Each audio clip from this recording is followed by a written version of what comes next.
Ini indahnya tafsir ini nih. Bismillahirrahmanirrahim, halaman 41. Nomor 32.202. Ini Masya Allah, riwayatnya dinomorin nih. Ya, sampai puluhan ribu riwayat untuk menafsirkan ayat. Qala al-muallif rahimahullahu ta'ala haddatsana Ibnu Abdul A'la qala haddatsana Ibnu Thawr an Ma'mar an Qatadah mithlahu wa qawluhu yauma tarjuf rajifah.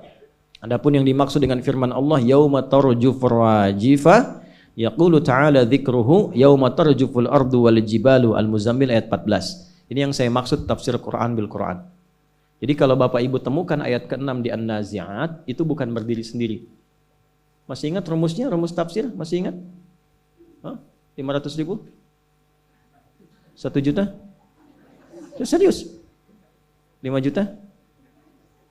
10 juta? Betul. Waktu habis. Habis.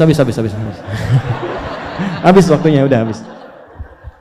2S 1L.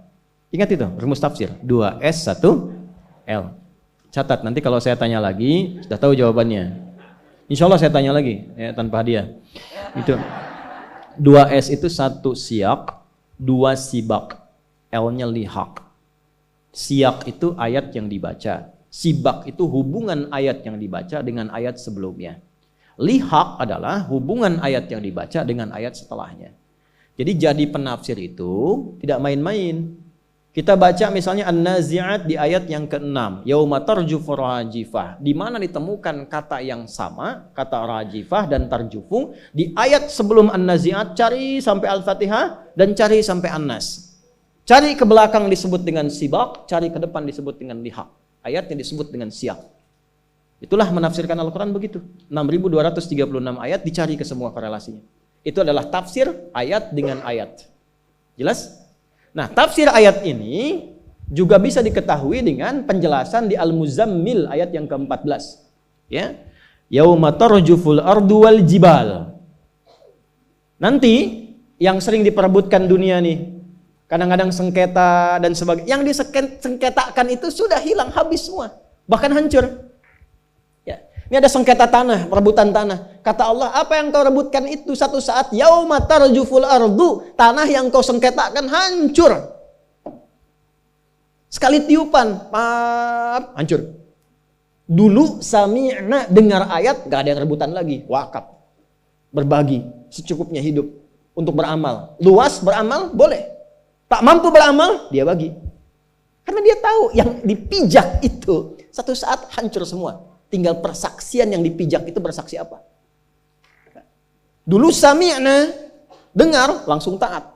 Sekarang, yauma tarjufu, begitu kemudian, maaf ya, ditiupkan sasakala. Sekarang pembuktian, sekarang, kekinian, NASA kan sudah menemukan semacam trompet yang pernah saya gambarkan dulu kan. Semacam trompet sasakala itu. Dan kita kan ada di ruang itu. Begitu suara keluar dari sifat yang seperti trompet itu, boom, hancur semua. Ayatnya sudah dibuktikan dari 15 abad yang lalu, sekarang sudah ada pembuktian secara ilmiahnya. Masa belum yakin juga? Maksudnya gini, gak usah rebutan dunia. Kalau ada orang naik jabatan, gak usah iri, gak usah dengki. Ya, jangan cari manuver-manuver untuk menjatuhkan orang lain. Karena pasti Allah tempatkan itu ada hikmah di dalamnya. Doa yang baik-baik, ya Allah berikan keberkahan di jabatannya. Ya Allah berikan kenyamanan, kebaikan untuk dunia akhiratnya. Berikan hidayah kepadanya, itu yang dilakukan. Ya Allah gak pantas dia ada di situ, jatuhkan dia besok ya Allah. Doa apa? Gak boleh. Gak boleh. Doakan. Doakan. Karena pasti ada hikmah. Ada orang kaya, doakan. Doakan. Nanti dengan doa itu kembali ke kita keberkahannya. Kalau dipandang kita mampu mengolah harta, nanti datang. Nggak percaya silahkan, datang tiba-tiba tawaran, pekerjaan apa. Demi Allah saya katakan, jaga.